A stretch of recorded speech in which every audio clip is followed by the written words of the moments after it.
What if the reason we don't believe in magic is because we're expecting it to be hosted in humanoid subjects? Follow me.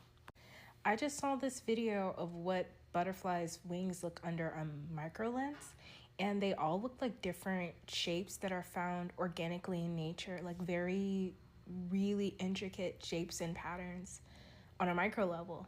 And then I was thinking about how, like, well, I love fairies and it looks so magical. And I was like, what if all this time they were talking about fairies, they meant butterflies? But then I was thinking about bees and the function that bees have in nature. Bees pollinate the plants, they usher in different seasons with their care of nature, they create honey.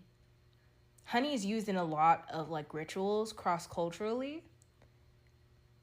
Bees serve the exact same natural function as fairies do in lore. Has the only reason we haven't been treating bees like magical creatures because they're not humanoid. And now we're going to talk about racism. How often are we incapable of seeing the greatness in those who look like us? And I'm talking about marginalized folks. How often do we become desensitized to how amazing it is what we can do culturally, what we have done culturally, what we're known for culturally?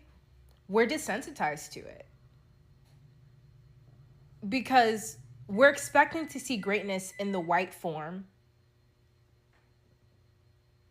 We're expecting to see greatness in the white form. Angels have been rebranded as white. Jesus has been rebranded as white. Most religious figures that haven't been completely colonized are sheltered away, and we're told they're taboo or satanic. Word to Hinduism, Buddhism, voodoo, and we're told like to not even look at it, to not even look into it, to not even discover the impact that those practices had on modern science as well. And I was really high with my friend the other day, and I was saying that, like, because she had brought up the quote, they told you your God, they told you heaven was in the sky, and then created like hell on earth. And then like we're listening to an invisible God in the sky whilst being under the control of paradigms that exist in the third dimension. And then I was like, yeah, they have us focused on the sky when we're living on Mother Earth. She has created everything we could ever need. Literally just portals out of her core, out of her solar plexus, the Earth's core. And she crystallized herself and then developed into this being that can sustain billions of life forms. Billions, if not trillions of life forms, if we go on like microorganisms and things. Trillions of life forms she can sustain. We see waterfalls and springs and volcanoes and geysers, and we're not impressed by her, but we're looking in the sky. God is right here, and we're killing her. We're living on her. We're literally coming out of her womb, and we return to her soil, and we don't think she's God. Because we are expecting a white figure to encapsulate that greatness, but she's right there, and she's brown.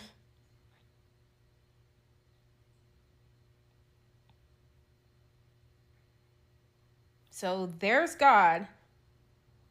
We live on her. And there are fairies, bees, and they're both dying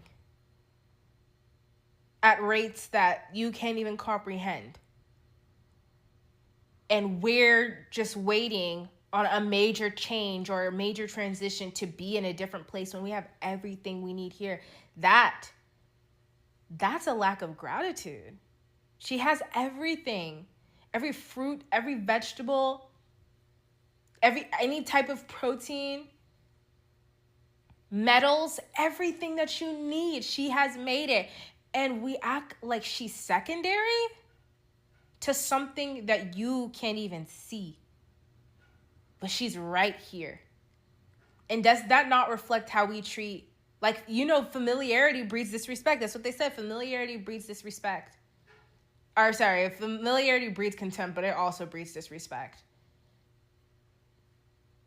This planet has been sustaining life for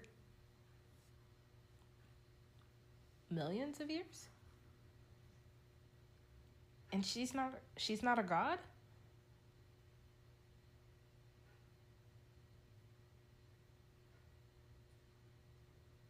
Maybe referring to her as her mother is too personal for us to understand the gravity of who she is when she's not our mom. She's everything. She's literally everything. She is the producer, the provider, the harvest, the season. She's wealth, she's food, she's health. And we're looking into the sky.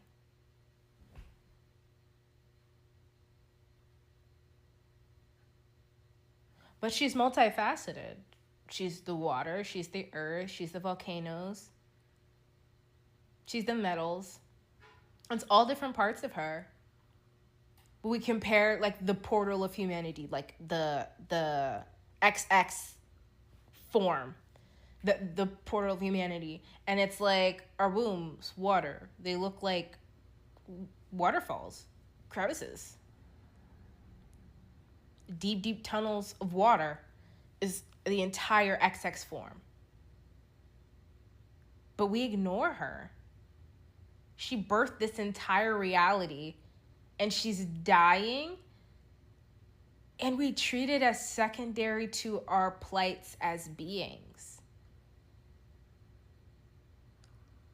Maybe we have to start there. I don't think any of us are going to get the justice that we're looking for as marginalized people until we do right by her. The karma's just too fucked. We have to correct that shit. Environmentalism has to be at the forefront of all of our movements. There's no way to move forward without it, because then there will be no planet for us to exist peacefully on. So what do we do now?